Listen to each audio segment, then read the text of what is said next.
Alright, this is how to set up Google Forms with Jonny Ellis. So first of all, here you are at your Google home screen, and you go to the little waffly thing in the corner, and you press that, and you don't see forms. That's okay. So you go to more, there it is, the forms.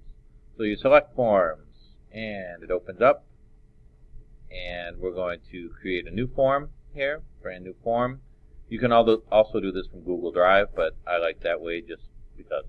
So we're going to select a blank form, and this is where you start setting it up here. It's just pretty straightforward. You can go to the left corner and type in the title, or you can do it right here. I do it both ways. So let's say this is the sample questions for people. So there we go, and notice it just automatically updated that. So you start just here. You don't have to number your questions unless you want to. You can just start with question number 1, which is perhaps you just want to know what day of the week they can play tennis. So what days of the week can you play tennis? Right? So then it looks like that it automatically, depending on your question, sometimes it gives you like choices that you can just plug in right there.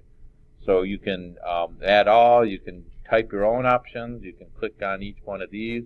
So I'm just going to just do this one at a time because I like clicking the mouse.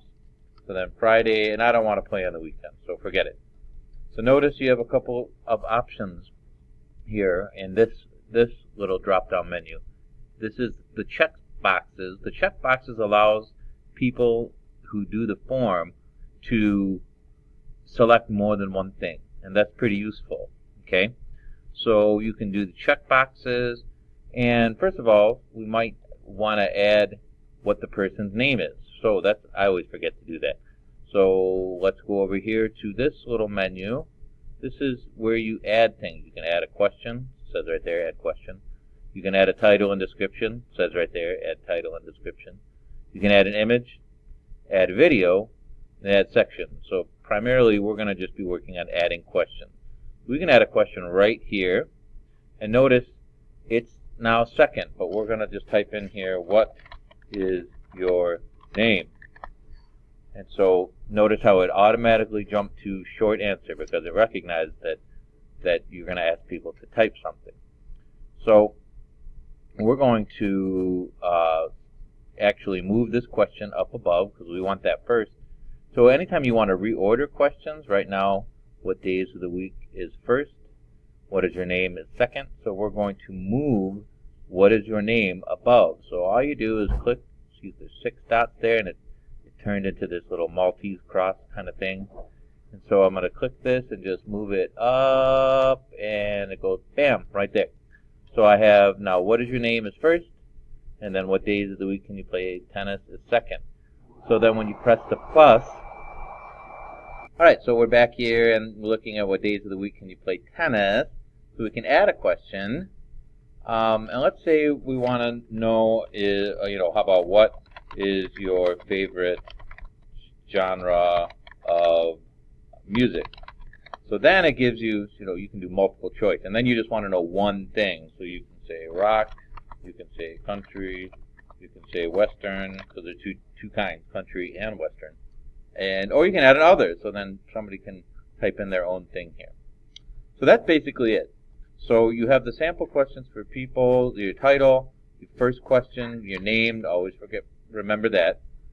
One other feature is if you want them to have to answer it, you need this on.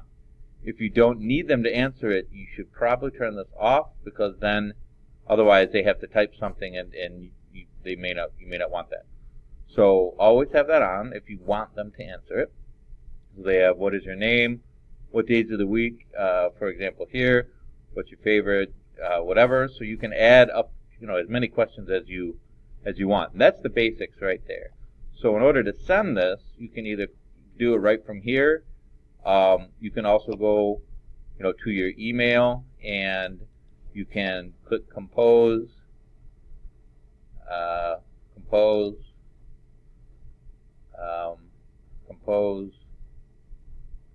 Alright, so we click compose, and then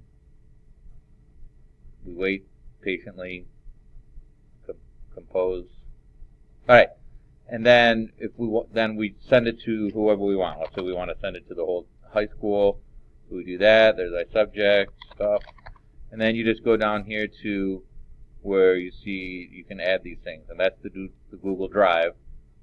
And if you select that, notice you can go to recent, and then there's your sample questionnaire or whatever you put in. So you double click that, and when you send this to people, it'll show up as a survey. So they will just get it, and they can do it right from there. They can click it in here, and it's perfect. Okay, so that is basically it for the forms. If you need any further bells and whistles, let me know. It's always a good idea to make a form, then send it to two or three people and see what they think, and then get some feedback. And then I'll show you how to do responses on the next installment of Forms with Jonny Ellis. Thank you.